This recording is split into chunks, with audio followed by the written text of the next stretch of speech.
इस वीडियो का मकसद रहेगा T4S। इसमें T4S पूरी डिटेल में आपको बता दूंगा, जिसको T4S का फुल फॉर्म भी नहीं पता है, ठीक है। चाहे वो CGS हो, DVS हो, मदर स्टेशन हो, CGS का मदर स्टेशन हो, बिना पेसो अप्रूवल के आप चालू नहीं कर सकते। Form E, form F, form G होता है।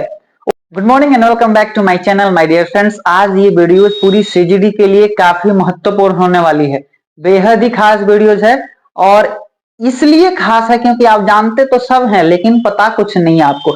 सुना तो सब है आपने लेकिन पता कुछ नहीं है आपको। T4S सब ने देखा होगा, PNGRB ये सब ने नाम सुना होगा। पूरी CGD इन्हीं पे चलती है। OISD, ASM ये सारी चीजें जो पाइपलाइन है, चाहे आपका प्रोजेक्ट एग्जीक्यूशन है, O&M, सारे इन्हीं रूल्स एंड रेगुलेशंस पे चलता है। और मैं आपको बता दूं कि मैं वीडियो यूं ही नहीं बना रहा हूं, पूरा ये मेरा स्टडी है। और जो भी लोग नोट्स एंड ऐसे लोग बोलते हैं कि नोट्स सेंड कर दो, PDF सेंड कर दो, दोस्तों मैं सब आपको सेंड कर दूंगा, लेकिन ये कुछ भी आपके काम नहीं आने वाला है। क्योंकि ऐसे नोट्स बना के आप रख दोगे तो कुछ नहीं होगा, वो फिर एक आपका बस आपके रूम का एक शोभा बढ़ाएगा और आपके अंदर लगा कि मैंने स्टडी किया है। ऐसे ही जो लोग HPCL का अप्लाई किए होंगे उनको पता होगा कि क्या सिलेबस था और उस सिलेबस में कितनी टेक्निकल स्टैंडर्ड्स जो है वो दिया गया था, कि आपने उसके बारे में स्टडी किया। अगर आपको नहीं भी पता होगा तो शायद मैं उसका लिस्ट बता देता हूं, क्योंकि मैं पूरी डिटेल में बताने वाला हूं। और इस वीडियो का मकसद रहेगा T4S। इसमें T4S पूरी डिटेल में आपको बता दूंगा, जिससे आपको पूरे 100 पेज पढ़ने की आवश्यकता नहीं पड़ेगी। लेकिन जो मैं इस वीडियो में बताऊंगा उससे आपके इंटरव्यू और आपके जो टेक्निकल स्किल्स है डेवलप हो जाएगा, थोड़ा कॉन्फिडेंस आ जाएगा। क्योंकि मुझे पता है कि आप जानते सब हो लेकिन आता कुछ नहीं है, ठीक है। अब थोड़ा सा इसमें बात कर लेते हैं जो HPCL है, क्योंकि अब सबकी इच्छा है कि HPCL, BPCL और IOCL जैसी कंपनी में जाएं, और उसके लिए उनकी तैयारी क्या होनी चाहिए ये आपको एक HPCL का जो सिलेबस था, जो पिछले साल के भी सिलेबस थे और इस बार का भी सिलेबस है, इस बार तो अभी तो एग्जाम ही नहीं हुआ, लेकिन जो भी होगा देखा जाएगा। प्रभु श्री राम की कृपा होगी, हम सब मिलके आगे बढ़ेंगे। लेकिन ये गाइडलाइंस इसमें दे रखा था कि भाई PNGRB रेगुलेशंस के गाइडलाइन जो है related PNG, CNG, city gas distribution, local natural gas pipelines, T4S standard, ERDPM के बारे में बहुत लोगों को जानकारी नहीं होगी, क्योंकि आप सब O&M एग्जीक्यूशन में तो हो, और एग्जीक्यूशन में जो होते हैं एक्चुअली ये ERD जो आपका जो ये ERDMP है वो सेफ्टी वालों के लिए है, मैक्सिमम उनको जानकारी होगी। लेकिन मैक्सिमम जो O&M में, प्रोजेक्ट में, किसी TPI में, थर्ड पार्टी में, उनको नहीं पता है। क्योंकि मैंने चेक किया कुछ समय पहले, मुझे भी नहीं पता था, लेकिन मुझे लगा कि अगर डेवलप करना है अपने आप को तो आपको खुद की स्किल्स पे भरोसा होनी चाहिए और खुद को आप अपने आप को टैलेंटेड बनाओ, ताकि आपके पास इतना स्किल्स हो कि कोई आपसे बात करे तो लगे कि एक टेक्निकल पर्सन और एक इंजीनियर से बात कर रहे हैं। उसने खुद ही लिख रखा है कि रिलेटेड स्टैंडर्ड्स जो है आपके OISD 226 और 179, ये चीजें आपको पता। मैं इसलिए क्यों बता रहा हूं, मैं डायरेक्टली T4S रूल ही आपको बता देता, लेकिन मुझे यह भी पता है कि आपको T4S का फुल फॉर्म भी नहीं पता है, ठीक है। तो इसलिए मैं सोचा कि एक बार आपको ना रूबरू करा दूं, जो पूरे जो ये आपको जो दिखाई दे रहा होगा, शायद दिखाई दे रहा होगा, ये पूरे जो है ना, ये क्या है, ये HPCL का सिलेबस है। तो वो अगर ऐसा क्वेश्चन पूछेगा तो आप समझ लो कि जो प्राइवेट कंपनी है दिन पे दिन वो कंपटीशन बढ़ा रही है, तो आपको भी पता होना चाहिए चीजों को, ठीक है। अब उसी में ही है कि petroleum act, gas cylinder rule, peso. Peso आप सब कोई जानता होगा कि पेसो के बिना कोई CGD, कोई भी स्टेशन चालू ही नहीं किया जा सकता है। चाहे वो CGS हो, DVS हो, मदर स्टेशन हो, CGS का मदर स्टेशन हो, बिना पेसो अप्रूवल के आप चालू नहीं कर सकते, स्टार्ट नहीं कर सकते, सेल नहीं कर सकते, कमर्शियलाइज नहीं कर सकते, ओपनिंग नहीं कर सकते, कुछ भी नहीं कर सकते। लेकिन पेसो के लिए क्या क्या रूल्स हैं, पेसो आपने पढ़ा क्या? जब वो सेफ्टी ऑडिट करने आता है तो मैक्सिममली वो T4S का जो रूल है उसी के अकॉर्डिंग वो टेस्ट करते हैं चीजों को। और ये सारी चीजें जो मैं बना के रखा हूं, ये आप बोलोगे कमेंट में कि सर मुझे शेयर कर दो। भाई शेयर करना इतनी आसान चीजें नहीं है, क्योंकि इसमें टाइम लगता है सारी चीजों को करने में। और शेयर कर दूं तो आप बस PDF बना के रख लोगे, लेकिन आप पढ़ोगे नहीं। शायद इस वीडियो के यूट्यूब से कुछ इस यूट्यूब वीडियो से आपको कुछ सीखने को मिल सकता है, और सीखने को मिले तो शेयर जरूर कर देना, ठीक है। और डिटेल में जाऊंगा तो वीडियो ज्यादा लंबी हो जाएगी, फिर आप कहोगे कि भाई ये T4S बताने वाला था लेकिन ये पूरा कहानी रच दिया। और ये कहानी इसलिए रच दिया ताकि मुझे पता है कि आप सब कहानी सुनने में बहुत इंटरेस्टेड हो, क्योंकि आपको समझाया जा सकता है उसी कहानी के माध्यम से। और ये वीडियो सही में बहुत लोगों के पास पहुंचनी चाहिए, क्योंकि इस वीडियोस में काफी अमेजिंग इंटरेस्टिंग इंफॉर्मेशन है। और T4S का फुल फॉर्म जितने भी लोगों को पता है, कमेंट में बिना शर्म और लाज के कमेंट करो, ताकि आपको पता चले कि आपको पता नहीं है, फिर भी आपने गूगल से करके कम से कम लिखा तो सही कि T4S का फुल फॉर्म होता क्या है। ठीक है, अब चलते हैं टेक्निकल स्टैंडर्ड्स के तरफ जो T4S में दिया गया है। तो T4S में जो इंटर डिस्टेंस मेन पार्ट होता है, वैसे तो जब आप T4S पढ़ोगे ना, तो उसमें क्या होता है, पाइपलाइन, स्टील पाइपलाइन और जो भी फिटिंग्स, वॉल, जो भी चीजें आप यूज कर रहे हो वो सब चीज मेंशन होता है। लेकिन स्पेसिफिकली हम लोग सीएनजी सीजीडी में क्या यूज करते हैं, इंटर डिस्टेंस का बहुत बड़ा रोल होता है। चाहे आप किसी मदर स्टेशन की बात कर लो, चाहे आप किसी डॉटर स्टेशन की बात कर लो, चाहे आप किसी सीजीएस का मदर स्टेशन की बात कर लो, ये बहुत ही इंपॉर्टेंट रोल निभाता है इंटर डिस्टेंस। इंटर डिस्टेंस मतलब क्या, कि आपका जो कंप्रेसर है वो बाउंड्री वॉल से कितनी दूरी पे होनी चाहिए, आपका जो कंप्रेसर है वो स्टोरेज कैस्केड से कितनी दूरी पे होनी चाहिए, आपका जो वेंट लाइन है वो कितनी हाइट, ग्राउंड से कितनी हाइट तक होनी चाहिए, आपका जो पेट्रोल और डीजल का डिस्पेंसर है, डॉटर बूस्टर्स पे होता है ना ये, तो वो कितने डिस्टेंस मेंटेन करके रखनी चाहिए। तो ये सारी चीजों को कहते हैं हम इंटर डिस्टेंस। आपका जो सब स्टेशन है, आई मीन जो ट्रांसफार्मर है, ईबी रूम है, वो स्किड से कितनी दूरी पे रहनी चाहिए, ये सारा जो है वो किसमें रहता है, आपके T4S में, आपके OISD 226179 में, सब में ये दिया रहता है। जब पेशों की विजिट आती है तो इन्हीं चीजों को चेक करता है। इस बार मैं लकीली, अभी तो मेरे को फर्स्ट टाइम ये चांस मिला था, क्योंकि देखो सीजीडी में आप हो, लेकिन कहां आपको क्या सीखने की अपॉर्चुनिटी मिल रही है,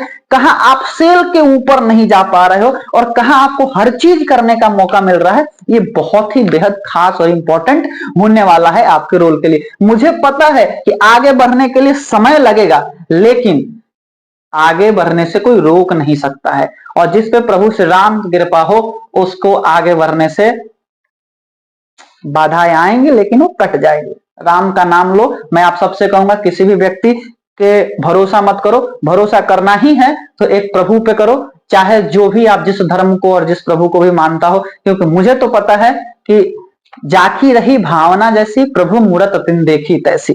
अब मैं ये वीडियो इसलिए नहीं बनाता हूं कि इससे मुझे कोई प्रॉफिट हो जाए, मैं इसलिए बनाता हूं कि आपकी प्रॉफिट हो जाए, और आप सुन के किसी और को शेयर करो कि उसकी प्रॉफिट हो जाए। क्योंकि भाई देखो, मेरा तो चल ही रहा है और प्रभु की कृपा से धीरे धीरे अच्छा ही जाएगा। मैं हमेशा सोचता हूं कि लोगों की सपोर्ट करते रहूं। अब देखो, इसमें एक बहुत ही बेहद खास जानकारी मैं ये बता दूं कि कैस्केड से रिलेटेड तो सबको ही जानता है कि कैस्केड क्या है, कितनी वाटर लीटर की कैस्केड आ रही है, लेकिन इसमें भी एक रूल है।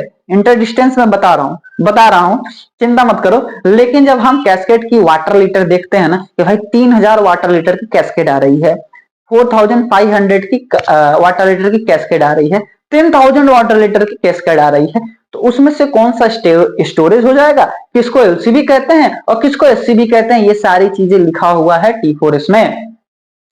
यहां पे क्या हो रहा है कि हम लोग एलसीबी को एलसीबी और एचसीबी को भी एलसीबी कह रहे हैं, क्योंकि लैक ऑफ नॉलेज इसको नहीं कहेंगे, लैक ऑफ कॉन्फिडेंशियल, आपका जो अंदर का कॉन्फिडेंस है कि आप किसी और को नहीं समझा पाओगे। लोग क्या कहते हैं, ड्राइवर नहीं समझ पाएगा। ड्राइवर क्यों नहीं समझ पाएगा भाई, वो पूरा सिग्नल समझ रहा है, आपका एचसीबी एलसीबी नहीं समझ कर। खैर छोड़ो, हटाओ, जिस टॉपिक पे आते हैं, वीडियोस देख रहा हूं मैं, लॉन्ग होते जा रहा है ये वीडियो। एक वीडियो में T4S पूरा नहीं आएगा, इसलिए मैं केवल एक T4S का जो मेन इंटर डिस्टेंस वाली पार्ट है उसको मैं पकड़ के रखा हूं कि इसको मैं आपको बता दूं और शायद आपका इससे कुछ प्रॉफिट हो जाए। तो ये जो नोट्स हैं जो मैंने बना के रखे हैं, ये इजीली मैं शेयर नहीं करूंगा।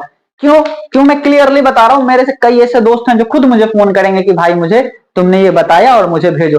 लेकिन दोस्त, इसको बनाने में, इसको करने में जो समय लगा, और उसको मैं यहाँ पे बता रहा हूं क्योंकि मैं ये भेजूंगा और आप एक नोट्स बना के रख लोगे, इससे ज्यादा कुछ नहीं होगा। और एक दिन आएगा जिस दिन मैं फ्री में शेयर कर दूंगा, वो होगा 10,000 सब्सक्राइबर अपने यूट्यूब चैनल पे जब हो जाएंगे, फ्री में मैं शेयर कर दूंगा। ठीक है, चलो तो अब बता देते हैं कि डिस्पेंसर, ये आपको याद रखने वाली चीज है। कैसे, जैसे मैं कैसे बता रहा हूं वैसे याद करूं। कंप्रेसर कहां रहता है, बाउंड्री वॉल के पास में रहता है। कितनी डिस्टेंस होना चाहिए, कॉमन सेंस लगा के देखो कि भाई 1 मीटर में तो काम चलेगा नहीं, 2 मीटर में आपकी ट्यूबिंग भी करनी है तो 3 मीटर होना चाहिए। फेंसिंग से, आपके बाउंड्री वॉल से 3 मीटर की डिस्टेंस होनी चाहिए कंप्रेसर। अब ये मैं कह रहा हूं तो आप विश्वास मत करो, ये देखो ये मेरे पास ये नोट्स भी है, तो यहां भी देखो पूरी मार्किंग करके रखा हूं, लेकिन मैं देखूंगा तो आप क्या कहोगे कि भाई आप देख के बता रहे हो, लेकिन ये पूरा मेरा यहाँ पे फीड है, समझ रहे हो, ये पूरा यहाँ पे फीड है, मुझे बार बार इसको देखने की आवश्यकता नहीं है क्योंकि हमने स्टडी किया है। जब आप प्रोजेक्ट एग्जीक्यूशन में आओगे ना तो आपको कुछ याद करने की जरूरत नहीं रह जाएगी। जैसे आप प्रोजेक्ट ओएनडम में हो तो आपको इस याद करने की जरूरत नहीं रह जाती है कि भाई इस प्रॉब्लम का सोल्यूशन क्या होगा, वैसे ही जब आप एग्जीक्यूशन में आते हो तो याद करने की जरूरत नहीं रहती है कि कहाँ क्या सेटअप करना है, ठीक है। अब बात आती है कि भाई कैस्केड कितने दूर पे रहनी चाहिए। आप हर जगह देखे होंगे कि कंप्रेसर के सामने ही कैस्केड रहता है, बाजू में ही कैस्केड रहता है, तो भाई ऐसे नहीं रहता है। जब आप एक सीजीएस का, डीवीएस का या फिर केवल मदर स्टेशन की बात करें, जब लेआउट डिजाइन होती है तो उसी समय इन चीजों को ध्यान में रखा जाता है। आपके वहां पे जो भी technical person, head of department होते हैं, उन सबको इन चीजों के बारे में पता है कि भाई अगर ऐसा नहीं करोगे तो अप्रूवल नहीं मिलेगा। अब उसमें भी देखो फॉर्म ई, फॉर्म ए, फॉर्म जी होता है, वो मैं अभी बताने वाला हूं, लेकिन वो नेक्स्ट वीडियो में बताऊंगा, क्योंकि इस वीडियो को पहले वायरल करके सब किसी के पास पहुंचा दो, सबको पता लग जाए और अंदर से जो है एक स्ट्रॉन्ग फीलिंग आए कि भाई ये बंदे के पास कुछ तो है। जब आप किसी से बात करोगे तो उसको लगेगा कि भाई कुछ तो है इस बंदे में जो इस तरीके से इसने शेयर किया इन चीजों को। तो स्टोरेज आपने देखा होगा कि सामने और यहाँ पे प्रॉपर लिखा हुआ है कि कंप्रेसर से स्टोरेज 2 मीटर की दूरी पे होनी चाहिए, ये कम से कम होता है, यानी कि जो भी ये इंटर डिस्टेंस दे रखा है वो मिनिमम रिक्वायरमेंट होती है।